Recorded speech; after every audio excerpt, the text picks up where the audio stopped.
오늘 시편 102편은 고난당한 자가 마음이 상하여 하는 기도, 또 그의 근심을 여호와 앞에 토로하는 그런 기도입니다. 이 시편 102편은 이제 이스라엘 백성들이 바벨론의 포로로 잡혀가 있는 상황 속에서 하나님의 도움을 구하는 그런 시라고 볼 수 있겠습니다. 그래서 이 시인이 자기의 또 자기 동족의 비참한 상황들을 바라보면서 하나님께 호소하고 있는 시입니다. 그래서 그 10절에 보면 주의 분노와 진노로 말미암음이라 주께서 나를 들어서 던지셨나이다. 이 지금 시인은 자기 자신을 유대의 동족과 동일시하고 있는데요. 이렇게 고난을 당하고 본인이 고난을 당하는 것, 또 이스라엘이 이렇게 고난을 당하고 외롭고 슬프고 고통 가운데 있는 것을 하나님의 진노로 봅니다. 그게 10절의 말씀이에요. 주의 분노와 진노로 말미암음이라 이렇게 말하고 있습니다. 주께서 나를 들어서 던지셨나이다.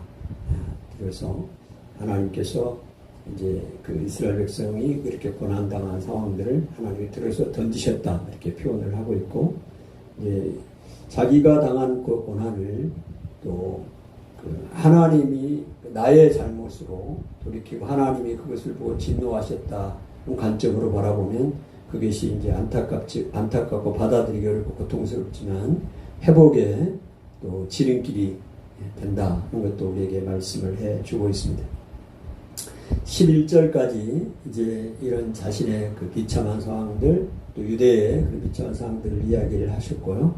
12절부터는 상황이 반전이 됩니다. 그런 가운데 하나님 앞에 도움을 구하고 또 하나님께서 반드시 회복하실 것이다 이런 확신을 가지고 있습니다. 그래서 16절에도 보면 여호와께서 시온을 건설하시고 그의 영광 중에 나타나셨습니다 라고 있고요. 17절에도 여호와께서 빈궁한 자의 기도를 돌아보시며 그들의 기도를 멸시하지 아니하셨도다. 여기서 빈궁한 자라는 말이 아라라는 말입니다. 헬라 히브리어로 아라라는 말인데 그 뜻이 집 없는 자, 힘 없는 자 이런 뜻을 갖고 있어요. 집 없는 자, 힘 없는 또 벌거벗은 이런 뜻을 갖고 있습니다. 그래서 에레미야에서 이런 이 단어를 떨기나무라고 번역을 했어요. 떨기나무. 떨기나무는 노간주 나무라고도 하는데 그 꼬불꼬불하면서 잘 자라지 않고 그런 떨기나무인데요. 지금 이스라엘 백성들이 아주 비참한 상황, 고난당하고 있는 그런 모습을 잘 표현해준 게 떨기나무라고 볼 수 있습니다. 그래서 여기서 말하는 빈궁한 자가 개인적으로 말하는 빈궁한 사람이고 나라적으로도 지금 굉장히 힘들고 포로 생활을 하고 있으면 어떻게 했어요? 그런 빈궁한 자라는 표현을 했습니다. 그 기도를 하나님이 들으신다. 그리고 그들의 기도를 멸시하지 않으신다라고 이 과거형이거든요. 멸시하지 아니하셨도다. 그리고 16절에도 영광 중에 나타나셨음이라. 이 과거형으로 과거 시제로 표현되어 있는데요. 앞으로 일어날 일을 과거 시제로 표현을 한 거거든요. 그 얘기는 반드시 그렇게 이루어질 것을 확신하고 쓰는 시제입니다.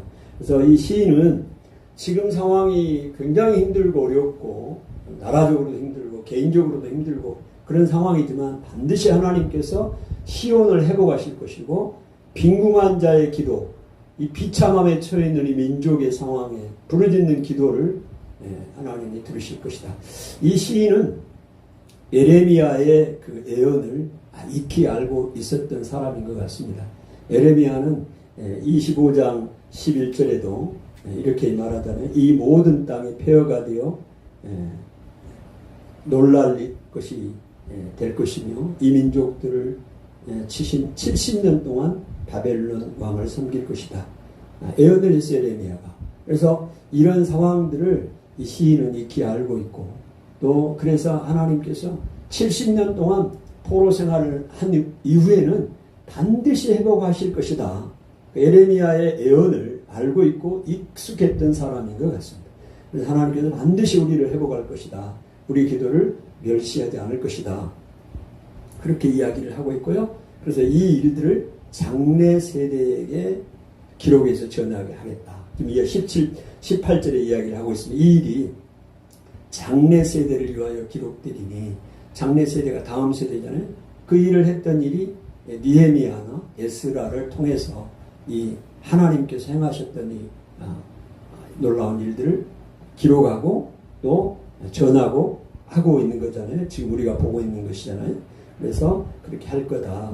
그래서 20절에도 이는 갇힌 자의 탄식을 들으시며 죽이기로 정한 자를 해방하사. 19절에 여호와께서 그의 높은 성소에서 굽어 보시며, 하나님께서 높은 성소, 이 땅의 성소는 그림자와 같은 것이죠. 참 성소는 하나님 나라에 있는, 하늘에 있는 성소입니다. 하나님의 그 보좌에서 하나님께서 이 땅을 살펴보신다. 이 땅의 모든 아픔과 또 개인적인 이 탄식을 다 들으시고 보고 계신다 이야기를 하고 있습니다.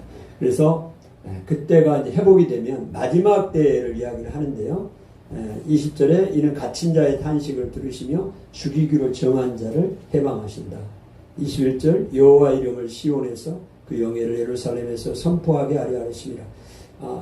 이스라엘 백성을 회복하신 이유, 다시 돌이키신 이유를 21절에 말하고 있습니다. 여호와 이름을 시온에서 또 그 영예를 예루살렘에서 선포하게 합니다. 그러니까 이스라엘을 단순히 구원하는 것만이 아니라 그 구원을 통해서 온 열방에 선포하게 하고, 개인의 구원도 마찬가지잖아요. 하나님께서 우리 개인을 구원하신 것도 모든 사람들에게 이 구원의 소식을 알리게 하기 위해서 그렇게 하겠다, 이렇게 이야기를 하고 있습니다. 그때 모든 민족들과 나라들이 함께 모여 여호와를 섬기리로다.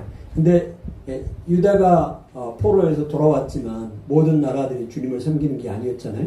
그러면 이건 뭐냐? 지금 마지막 때를 이야기를 하는 거죠.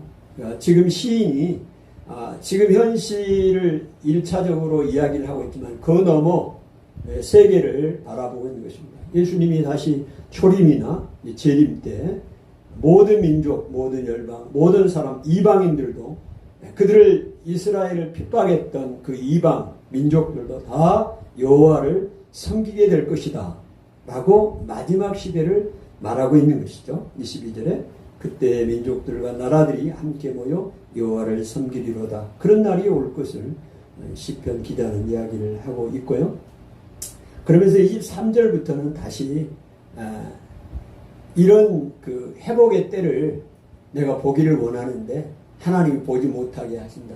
왜? 중도에 내가 하나님이 나를 데려갈 것 같다. 그래서 그 23절에 보니까 시편 102편 23절에 보니까 그가 내 힘을 중도에 세아가게 하시며 내 나를 짧게 하셨도다. 중도에 힘을 세아가게 하고 또 내 나를 짧게 하셨도다. 그러면 이게 내 마음대로 안 되는 거죠. 내가 살아가는 동안에 내 힘을 하나님 빼실 때가 있어요. 중도에 세아가게 하십니다. 어쩔 수가 없어요. 그리고 나를 짧게 하셨어요. 그래서 이 부분까지도 시인은 하나님 앞에 맡깁니다. 그럼 내 인생을 내가 어떻게 책임을 집니까? 내 운명을 어떻게 책임을 집니까? 하나님이 중도에 힘을 빼면 빼는 거고, 하나님이 내 인생을 짧게 하면 짧게 하는 것이지 내가 할 수가 없어요. 그 마지막의 영광을 보고 싶은 소망이 있지만 그것까지도 내 영역은 아니라고 시인이 이야기를 하고 있습니다. 그러면서 그 하나님의 그 한결 같으시고 주의 은혜는 무궁하다는, 영원하시다는 하나님의 그 존재를 인정하면서 은혜를 구하고 있습니다. 28절 마지막 절 보니까요. 주의 종들의 자손은 항상 안전히 거주하고 그의 후손은 주 앞에 굳게 서리이다 하였도다. 이런 소망을 가지고 나가고 있습니다. 하나님 아버지,